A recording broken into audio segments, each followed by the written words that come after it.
Okay, I want to look closely at the work of Barbara Kruger.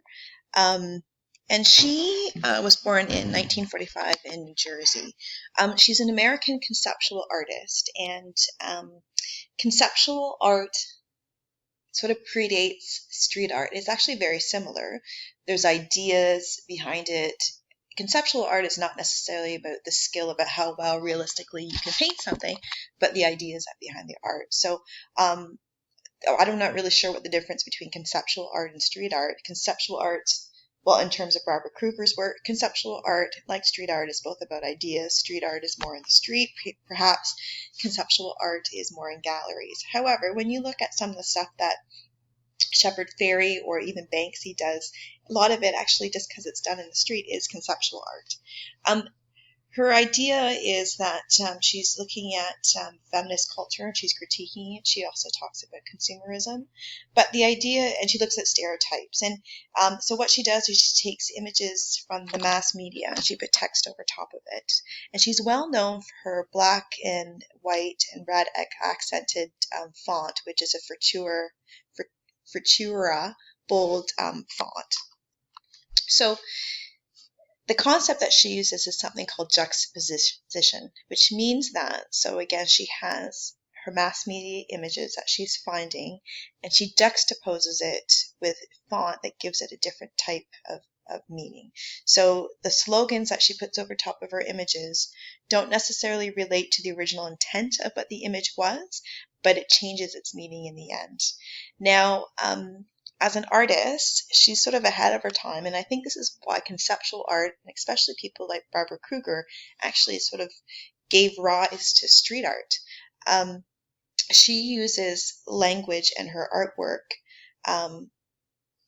to promote her ideas through prints, which can be mass-produced and distributed, t-shirts, posters, photographs, signs, and billboards. And this is a way, because the idea is that when you put the stuff in the gallery, you're only looking at a select number of people that actually go and see it to get your message across. But if you're using sort of our modern day cultural way of sort of promoting ideas, which is through billboards and posters and t-shirts, it's taking that idea of fine art and taking that conceptual idea about ideas through art and promoting it to the masses. So again, other ways that she's sort of given birth to sort of like street artists. So she's taking these images and she's changing the idea behind it through her font. So again, a lot of her stuff is based on sort of feminist ideas and critiques on our culture that way. I mean, she's still active right now and she's still very contemporary, and even just images like our cell phone now, always updating sort of our ideas behind that, and installations in terms of the idea of malls and things like that, and putting words behind them. So she's very into sort of what's going on in the culture right now.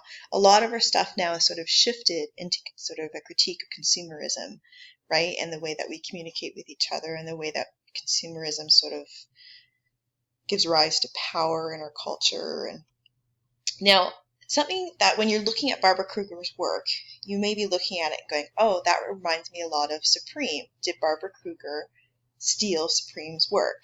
So she didn't. So her work predates Supreme. In fact, it was Supreme that sort of copied her work. So we've seen previously how Shepard Fairey was inspired by Barbara Kruger's work, but also Supreme has definitely actually taken her red background and the type of font over top of it. So this is a really interesting dialogue. So you're asking, okay, what about copyright? Well, the way that Barbara Kruger looks at it is she doesn't own that font, right? So she hasn't sued Supreme over that, but she does create a dialogue and really responds in her own way, and it sort of adds to more of a critique in consumerism and culture. And let's look at some ways that she's sort of done that. And one of the things is a piece is plagiarism is the sincerest form of imitation, right? So it's just a playing on Supreme, how they plagiarized sort of her work. I mean, the problem is now is that Supreme is so well known and so popular that because people recognize Supreme more, they think when they see Barbara Kruger's work, they think, oh my gosh, she's copied Supreme, which is not the case. What's really ironic, though, is that even though Supreme is stealing her font and plagiarizing sort of the way that she uses her messages, they actually stand for two completely different things. Barbara Kruger in her work, for one of her original pieces is I Shop, Therefore I Am, talking about corporate greed. And Supreme stands totally for this corporate greed. I mean, they have, for example, this jacket that they have. It's a jacket made of designs of $100 bills, right? The cost of the jacket is $600. I mean, if you've seen, authentic, original sort of Supreme stuff, which ironically isn't original or authentic. I mean, t-shirts are $200, sweatshirts are $500, right? Totally opposite from Barbara Kruger's original message, which must be so frustrating, right? I mean, even her idea about feminism and culture, when she's doing pieces like Your Body is a Battleground, about how women are objectified in the media and examining that. And Supreme, it goes totally against sort of all her feminist ideals when they make all these t-shirts of these women, barely wearing any clothing, right? It's such an insult to everything that Barbara Kruger stands for. So how she responds to that is taking the power back from her message. So everybody is well familiar with the Supreme sort of skateboard, and she made her own sort of exhibition commenting on that and doing her mock Supreme art show, right? So she created her own sort of sets of skateboards saying, don't be a jerk, in the same sort of font. And that's her response to Supreme. Right? So again, she's the culture and the mass media is sort of taking her stuff and changing the medium. She's re-critiquing it. So it makes a really interesting conversation for her instead of her just suing them. Right? So part of her exhibition was creating these, t-shirts that say another Barbara Kruger ripoff. Right? And then especially the one want it, buy it, forget it. And again, that's directly commenting on sort of consumerism, but particularly Supreme and just the ridiculousness of like how much their clothing costs, right? So ironically, we have these Barbara Kruger t-shirts that she did for this in response to Supreme. And her t-shirts say, don't shame people for wearing fake Supreme when you don't know who Barbara Kruger is, right? So just, again, then we have Supreme with their logo and their $200 t-shirts that are totally the idea. The logo is so easy to copy. It'd be so easy to make your own Supreme t-shirt, right? But people can say, well, that's a fake Supreme, and talking about being authentic and original and unique, right? Which is what they really promote. And people that own authentic Supreme, the reason why these famous rappers and DJs and, pay, stupid amounts for these clothing is that it's authentic and original, but it's so ironic it really isn't. But then what came up, which is amazing, is there's another company called Married to the Mob, who took Supreme's logo and made a parody of it and made their own line of clothing and had it Supreme Bitch. And what's really ironic is that Supreme actually sued Married to the Mob for a $10 million lawsuit for copyright infringement, where here they are, stealing Barbara Kruger's work. Ultimately, the lawsuit against Married to the Mob was dropped. But here's this really interesting play on how Supreme has stolen something and plagiarized it completely and made so much money off of it and then acting as if they own it. So again, another part of Barbara Kruger's sort of response to Supreme was doing it in sort of an installation that was very like her own sort of skateboard park, and then playing around with, what she's going to put in it, whose hopes, whose fears and values, and I need it and buy it, and playing around with the idea.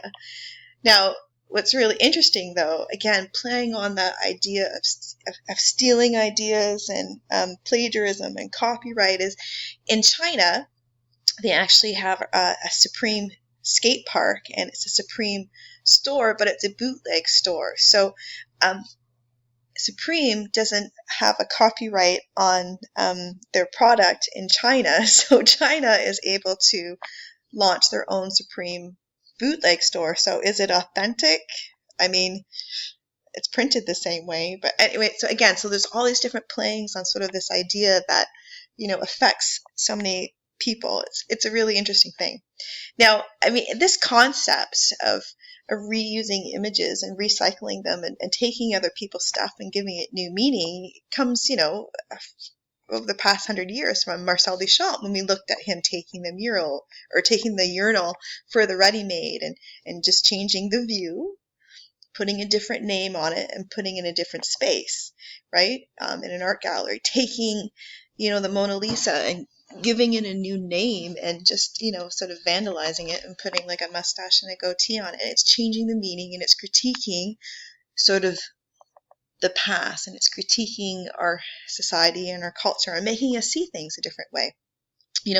Andy Warhol, who influenced somebody like Shepard Fairey. I mean, he took images from popular culture and he changed them and he used them. And that idea of artistic appropriation, taking things from our everyday world and changing it, it's a fine line between copyright infringement and appropriating images. So here's a print that he did of Prince, and it was taken right from a magazine. I can't remember what magazine it was. And Lynn Goldsmith, who was the original photographer, actually sued the Andy Warhol Foundation after he had died for copyright infringement, and she actually lost the case. Shepard Fairey did this all the time, and he took the original Andre the Giant image and changed it into his own Obey sort of image. And again, with the Hope poster, taking a photographer's work and changing it into the Hope poster. So in the Andre the Giant case, there was no copyright infringement. He was never sued, right? But with the Obama image, he was sued for copyright infringement, and he actually lost the case. So there's so many different ways to sort of look at it, and it's a really interesting play on commenting our culture. I wanted to show you sort of contemporary artist, and he actually came into our school last year. He's from Toronto. His name is Jay Soul, and he's an Indigenous artist, and he actually works on that idea about taking images from a popular culture and changing the words, slightly changing the images to comment on sort of about Native Americans' role and how they're misrepresented, for example, in Hollywood, right? So he wants to encourage discussion about cultural appropriation. So, for example, I mean, he's taking Back to the Future, right, posters, and he's just slightly changing them to talk about sort of, issues with First Nations. And so he does this in quite a bit of his work, and he creates posters and T-shirts and skateboards and all that sort of thing too. So he does a lot of really neat stuff, and he doesn't necessarily just do posters. He does a lot of sort of street art sort of things as well. So again, his name it's under chippewa.com if you want to look at some of his pieces. But again, really, really neat local artist that does the same sort of idea. Okay, so that's Barbara Kruger and her conceptual art that sort of gave rise to a lot of street artists.